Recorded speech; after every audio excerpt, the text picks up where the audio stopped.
There's a silent death that doesn't take your life, but it kills your spirit. It happens when a man stops living by principles and starts living for approval.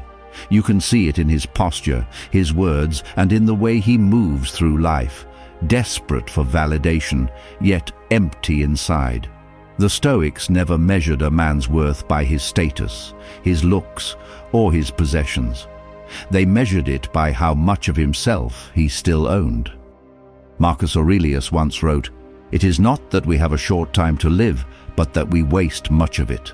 And that's where the slow decay begins, when we waste ourselves on things that do not strengthen the soul. Sign 1. You constantly seek validation from others. This is the first step into weakness, living as if others' opinions were your master. A low-value man is not defined by what he lacks in wealth or power.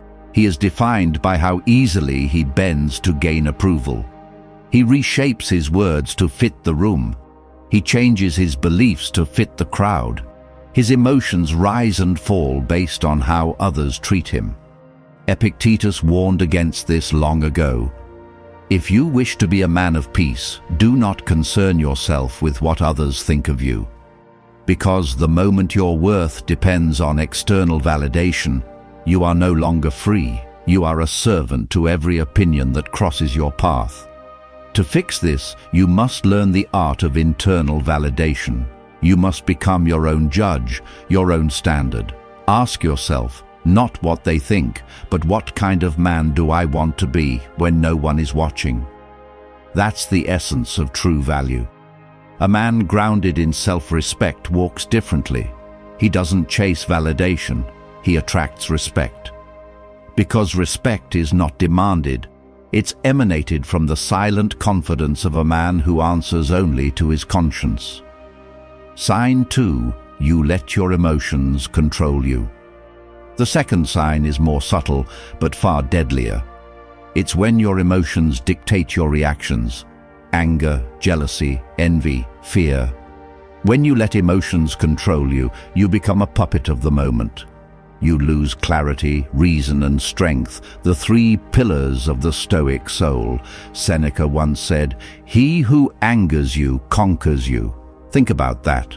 Every time you react in anger, you hand over your power. Every time you envy, you declare yourself ungrateful for what you have. Every time you lash out, you betray the control you claim to have. To rise above, you must master emotional discipline, not by suppression, but by understanding. A Stoic doesn't run from his emotions. He observes them like a passing storm. He feels them fully, but he does not obey them. A high-value man doesn't act out of impulse. He acts out of principle. He pauses, he breathes, and then he decides. That pause, that single breath, is where dominance is born. That's where wisdom lives. Sign 3, you surround yourself with toxic energy. The third sign of a low-value man is invisible but corrosive, the people he allows near him. A man is the sum of his associations. This is not philosophy for the weak-minded. It is the raw truth the Stoics lived by. Seneca warned, "Associate with those who will make a better man of you. Welcome those who will help you grow." When we surround ourselves with negative, envious, or shallow people, we slowly adopt their weaknesses. We mirror their fears, their insecurities, and their lack of discipline.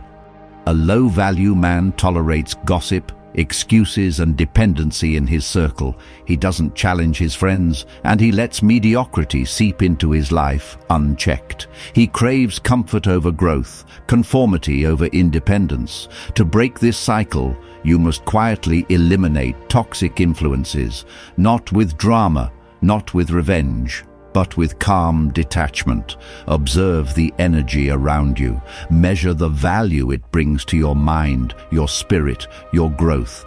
If it drains you, it does not belong in your life. The high-value man understands the silent power of boundaries. He knows that the company he keeps shapes his thoughts, his emotions, and ultimately his destiny. Like a gardener pruning a tree, he removes what hinders growth, not out of malice, but out of necessity. When we take this step, we do not isolate ourselves from the world. We fortify our inner citadel. We become untouchable to petty criticism, immune to envy, and resilient against despair. Stoic wisdom teaches us it is not the external that harms us, but our judgments about it. The same applies to the people we allow to influence us. If we judge wisely, we protect our soul. By cultivating a circle that reflects your highest standards, you create an environment where excellence becomes habitual. Strength is no longer a struggle, it becomes the natural state of your life. And in this state, the weak and low value are no longer your concern. They fade into irrelevance and you rise steady and untouchable in the center of your own power. Sign 4. You've become a slave to your emotions. There's a quiet tragedy that destroys men from the inside long before the world ever sees it. Emotional slavery. A man who cannot control his emotions is a man who will forever be controlled by others. This is the 4th sign of a low-value man, not because emotions are weakness, but because the inability to master them turns strength into chaos. Epictetus once wrote, "It's not what happens to you, but how you react to it that matters." This is the foundation of all inner power, yet today many men let their emotions dictate every word, every decision, every response. When insulted, they explode. When rejected, they crumble. When ignored, they chase validation. The world can pull their strings at will because they have no anchor within themselves. A man ruled by emotions is like a ship with no captain, tossed violently by every wave, crashing into everything in his path. And this is where most men lose the silent war inside them. They confuse sensitivity with self-awareness and indulgence with authenticity. They think feeling deeply is strength, but without discipline, those same feelings become the chains that hold them captive. To rise above this, you must do what the Stoics did: separate emotion from reaction. Feel the anger, the jealousy, the frustration, but do not become them. As Marcus Aurelius said, "You have power over your mind, not outside events. Realize this, and you will find strength." This is the law of emotional alchemy, turning the fire of emotion into the steel of reason. When someone insults you, your ego flares because it's still fragile. When life doesn't go your way, you despair because your peace still depends on circumstances. But the man of true value does not let his emotions define his actions. He pauses, he breathes, he observes. Then he chooses his response: cold, calculated, and calm. This doesn't mean suppression. Stoicism was never about killing emotion. It's about mastering it. Anger, fear, pain, they all have messages to deliver. But once their message is received, we must let them go, or they will poison the mind that houses them. The Stoics called this apatheia, not apathy, but freedom from the tyranny of emotion. When we cultivate this, something incredible happens. People begin to feel our power without us saying a word. Because calmness in chaos is magnetic, composure in conflict is irresistible. The man who does not react gives off an aura of mystery, depth, and quiet authority. While others shout to be heard, he commands attention through silence. And that silence is not emptiness, it's control. It's the calm before every storm, the space between impulse and response, where all power lives. The low-value man gives his peace away in every argument, every insecurity, every emotional outburst. The high-value man guards his peace like a warrior guards his sword. He knows it's the only thing that truly belongs to him. So, if you want to rise, if you want to command respect without saying a word, stop being enslaved by your emotions. Sit with them, master them. Let them fuel you, not rule you. Because in this mastery lies everything that cannot be taken: clarity, composure, and a quiet strength that even chaos bows before. In the end, as Seneca said, "He who is brave is free," and no man is braver than the one who has conquered himself. Sign 5. You seek validation instead of mastery. There is a silent decay spreading through modern men, the constant hunger for validation. We dress not to express, but to impress. We speak not to convey truth, but to be admired. We live not to fulfill purpose, but to be seen. And this endless thirst for approval is the fifth and most dangerous sign of becoming a low-value man. Epictetus once warned, "If you wish to improve, be content to be thought foolish and stupid." But this is exactly what most men today cannot bear: to be misunderstood, mocked or ignored. Their entire sense of worth rests on how others perceive them. One insult, one rejection, one look of disapproval, and they crumble internally, questioning their entire existence. The man who constantly seeks validation is like a beggar at the gates of others' opinions, always waiting for scraps of attention to feel worthy. But Stoic wisdom teaches us something profoundly different. True power comes from indifference to approval. Marcus Aurelius wrote, "Ambition means tying your well-being to what others say or do.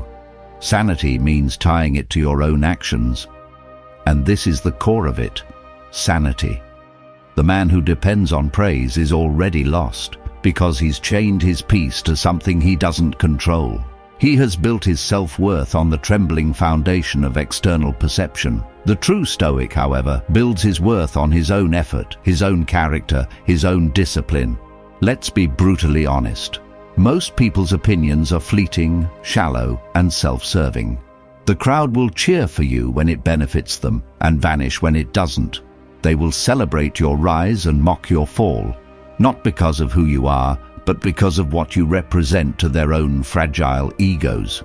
Why should you base your value on such unstable ground? The man of virtue does not ask, "Do they like me?" He asks, "Am I acting according to my principles?" He measures himself not by applause, but by alignment. Not by fame, but by faithfulness to his own code.